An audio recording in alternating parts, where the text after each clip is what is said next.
السلام عليكم أخيارته soo dhawaada waa sheekadeena xiisaha lahayd oo aan xilligan oo kale idin soo gudbin jirnay ee ahayd sirta qalbiga kuna soo dhawaada qaybtii labaad markii ay ayaan tiri qalbigayga adiga ayaa ku jira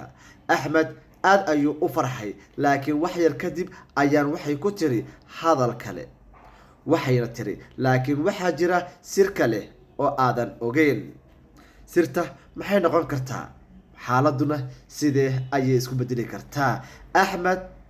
ayaa aad u yaabay oo yiri sir kale maxay tahay sirta maxayna noqon kartaa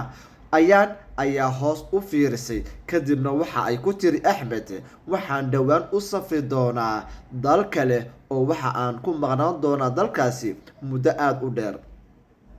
markii qofkii aad intaas niyadda ku haysay oo aad u soo bandhigtay xiriirkii ama niyadda aad u haysay uu asagana markaasi ka aqbalay haddii uu ku yiraahdo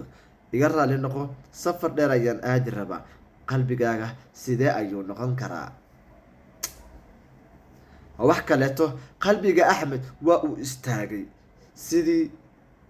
wuxuuna yiri markaan ma kala tegaynaa qalbigiisa istaagay dhacka waxa uuna ku yiri miyaan kala tegaynaa ayaan ayaa tiri taasi waxay ku xirnaan doontaa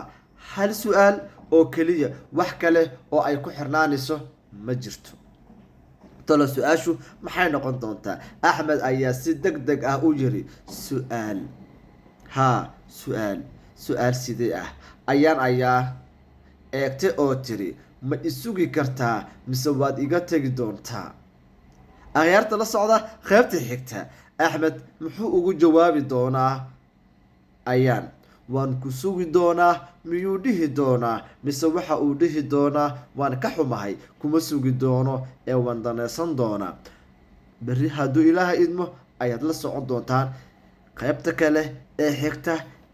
ee sheekadeena sirta qalbiga asxaab noo samee share like commenti ha naga xasdin sheekadan waan wadi doonaa intii macquula laakiin adiga noo share garee noo commenti garee fikradaadana waa inoo muhiim aad ayaad u mahadsantiin akhyaarteena